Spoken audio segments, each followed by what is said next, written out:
en la que Giotto pintó sus famosos frescos, Mantegna realizó una serie de pinturas murales con temas de la leyenda de Santiago Apóstol.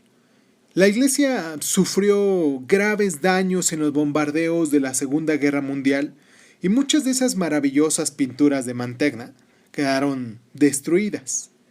Es una gran pérdida lamentable porque, sin duda, estaban entre las más grandes obras de arte de todos los tiempos. Una de ellas, podemos ver la ilustración 169, muestra a Santiago escoltado hasta el lugar de su ejecución. Igual que Giotto o Donatello, Mantegna trató de imaginar con toda claridad cómo debió de ser en realidad la escena, pero el criterio acerca de lo que llamaba realidad había alcanzado mucha más exactitud que la que tuvo en la época de Giotto. Lo que preocupó a este último fue el sentido interior del tema, el modo en que unos hombres y mujeres habían reaccionado y se conducían en una situación dada. Mantegna se interesó también por las circunstancias externas. Sabía que Santiago había vivido en época de los emperadores romanos y estaba deseoso de reconstruir la escena tal como efectivamente en aquel tiempo pudo acaecer. La puerta de la ciudad por la que acababan de hacer pasar a Santiago es un arco del triunfo romano y todos los soldados de la escolta aparecen vestidos y armados como legionarios de Roma, tal como hemos visto representados en los monumentos clásicos auténticos. Este cuadro no solo nos recuerda la escultura antigua por esos pormenores de las vestiduras y la ornamentación. Toda la escena respira el espíritu del arte romano en su rigurosa simplicidad y austera grandeza. La diferencia entre los frescos florentinos de Besonjo, Gozzoli y obras de Mantegna, que fueron pintadas más o menos por los mismos años, difícilmente podría ser más acusada. En la alegre fastuosidad de Gozzoli reconocemos un retorno de los gustos al estilo gótico internacional. Mantegna, por su parte, prosigue el camino ahí donde lo había dejado Masaccio. Sus figuras son tan estatuarias e impresionantes como las de este último. Al igual que él, emplea el nuevo arte de la perspectiva con vehemencia. Pero no lo explota, como lo hizo Usello, para experimentar los efectos que podían obtenerse mediante su magia. Mantegna emplea la perspectiva más bien para crear un escenario sobre el que las figuras parecen estar y moverse como seres sólidos y tangibles. Las distribuye como un diestro director de escena, para que reflejen la significación del momento y el curso de un episodio. Podemos ver claramente qué está ocurriendo. La procesión que escolta a Santiago se ha detenido un momento porque uno de los perseguidores se ha arrepentido y se ha postrado a los pies del santo para recibir su bendición.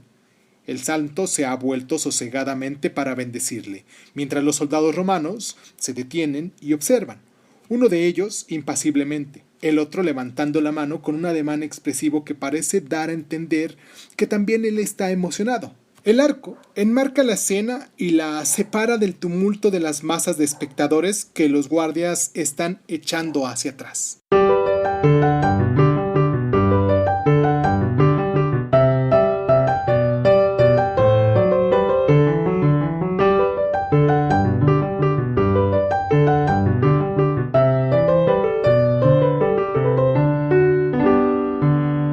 Mientras Mantegna aplicaba así los nuevos métodos del arte en el norte de Italia, otro gran pintor, Piero della Francesca, hizo lo mismo en la región sur de Florencia, en las ciudades de Arezzo y Urbino. Al igual que Gozzoli y Mantegna, Piero della Francesca pintó sus frescos muy poco después de mediados del siglo XV, es decir, más o menos en la generación siguiente a la de Masaccio. El episodio de la ilustración 170 muestra el sueño que llevó el emperador Constantino a abrazar la fe cristiana. Antes de una batalla decisiva con su rival, soñó que un ángel le mostraba la cruz y decía: «Bajo este signo vencerás». Del fresco de la Francesca representa la escena de la noche anterior a la batalla en el campamento del emperador. Vemos abierta la tienda donde Constantino duerme en su lecho de campaña. Su guarda está sentado junto a él y 2 centinelas le dan también escolta. La tranquila escena nocturna se ve iluminada de pronto por un rayo de luz al descender un ángel del cielo sosteniendo la cruz en la mano extendida. Como en Mantegna, algo nos hace pensar en una escena teatral. Hay un tranquilo escenario señalando claramente y nada distrae nuestra atención a la acción principal. Al igual que Mantegna, De la Francesca se esforzó en pintar vestiduras de legionarios romanos y como él, prescindió de los alegres y abigarrados pormenores que introdujo Gozzoli en sus escenas. También Pietro de la Francesca dominaba el arte de la perspectiva, y su forma de demostrar la figura del ángel en Scorzo es tan divertida que casi puede presentarse a confusiones, especialmente en una reproducción pequeña. Pero a los artificios geométricos con los cuales sugerir el espacio de una escena, agregaría otro nuevo de igual importancia, el tratamiento de luz. Los artistas medievales apenas tuvieron noción de la luz. Sus planas figuras no proyectaban sombras. Masaccio fue un precursor en ese sentido. Las redondas y sólidas figuras de sus cuadros están energéticamente modeladas con luces y sombras, y para tal podemos ver la ilustración 149. Pero nadie vio la inmensidad de estas nuevas posibilidades más claramente que Pietro de la Francesca. En su cuadro, la luz no solo ayuda a modelar las formas de las figuras, sino que contribuye a dar la ilusión de profundidad en el mismo grado que la perspectiva. El soldado del primer término es como una silueta oscura ante la claridad que ilumina la abertura de la tienda. Notamos, de este modo, la distancia que separa a los soldados del escalón donde está sentado el guardia, cuya figura, a su vez, se destaca en el rayo de luz que emana del ángel. Se nos hace percibir la redondez de la tienda y en su interior hueco, lo mismo por medio de la luz que por el escorzo y la perspectiva. Pero de la Francesca deja que luces y sombras produzcan un milagro todavía mayor, que contribuyan a crear la misteriosa atmósfera de la escena en la profundidad de la noche cuando el emperador tuvo una visión que cambiaría el curso de la historia. Esta calma y esta impresionante simplicidad hicieron de Pietro de la Francesca quizás el más grande heredero de Masaccio.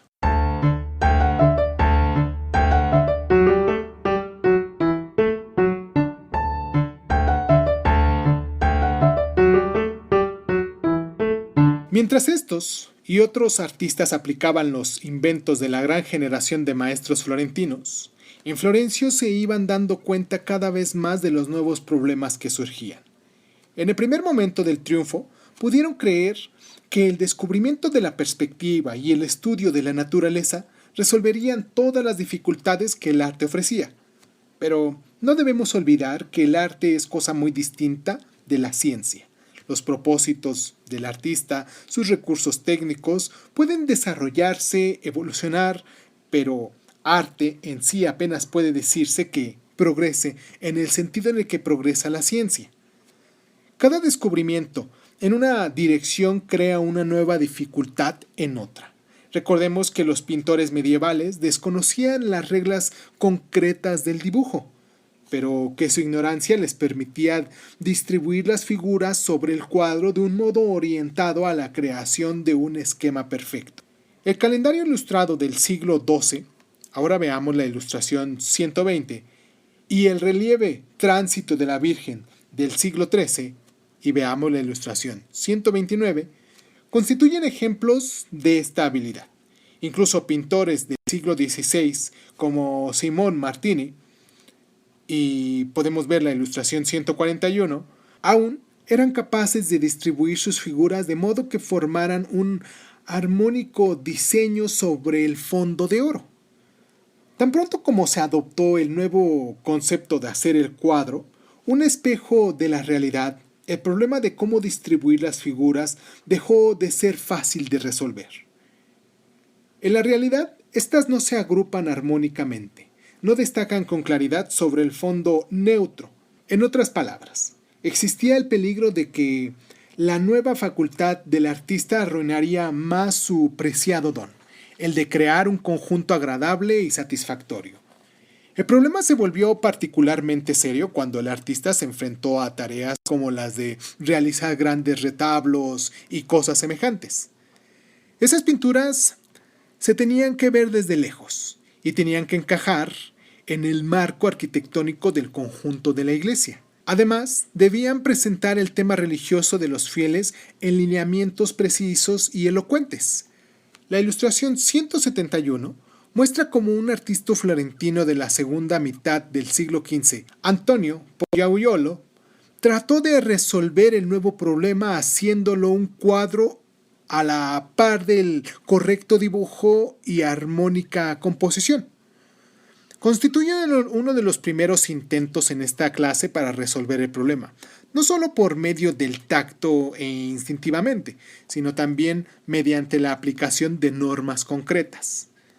Puede no ser en conjunto un intento logrado ni una obra muy atractiva, pero muestra con claridad cuán deliberadamente los artistas florentinos se propusieron resolver esa dificultad. El cuadro representa el martirio de San Sebastián, que aparece amarrado a un poste rodeado de 7 verdugos. El grupo forma un esquema muy equilibrado en triángulo agudo. El sayón de cada lado se corresponde con una figura análoga en el otro. La colocación, en efecto, es tan clara y simétrica que casi resulta demasiado rígida. El pintor advirtió sin duda ese inconveniente y trató de introducir alguna diversidad. Uno de los sayones que ajustan la ballesta está visto de frente, mientras que el otro parece de espaldas, y lo mismo sucede con las figuras erectas. De tal sencilla manera, el pintor se propuso suavizar la rígida simetría de la composición e introducir un sentido de movimiento y contramovimiento muy semejante al de una pieza musical. En el cuadro de Pollaiuolo, ese recurso aún está empleado de forma consciente y su composición parece en cierto modo un ejercicio. Podemos imaginar que empleó el mismo modelo visto desde diferentes lados para las figuras correspondientes y notamos que, orgulloso de su dominio de los músculos y movimientos, casi olvidó el verdadero asunto del cuadro. Por lo demás, Pollaiuolo apenas consiguió triunfar en lo que se propuso. Es cierto que aplicó nuevo arte de la perspectiva a la maravillosa representación del paisaje toscano del fondo, pero el tema principal y ese fondo no ligan realmente entre sí. No existe continuidad entre la colina del primer plano donde se realiza el martirio y el escenario de la lejanía. Casi sorprendente que Pollaiuolo no permitiera situar su composición contra algo semejante a un fondo dorado o neutro, pero advertimos que este recurso le estaba vedado. Figuras tan vigorosas y llenas de vida hubieran parecido desplazadas sobre un fondo dorado.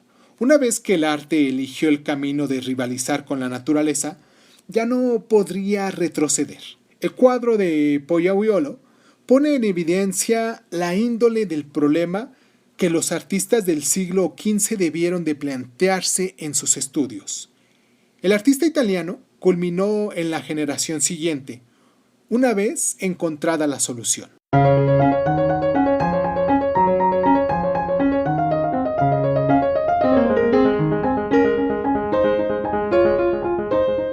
Entre los artistas florentinos de la segunda mitad del siglo XV, que se esforzaron en solucionar el problema, se encuentra el pintor Sandro Botticelli.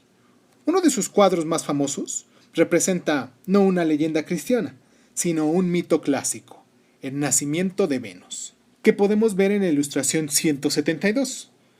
Los poetas griegos y romanos fueron conocidos a lo largo de todo el medievo, pero solo en la época del Renacimiento, cuando los italianos trataron de recuperar la primitiva gloria de Roma, los mitos clásicos se hicieron populares entre la gente instruida.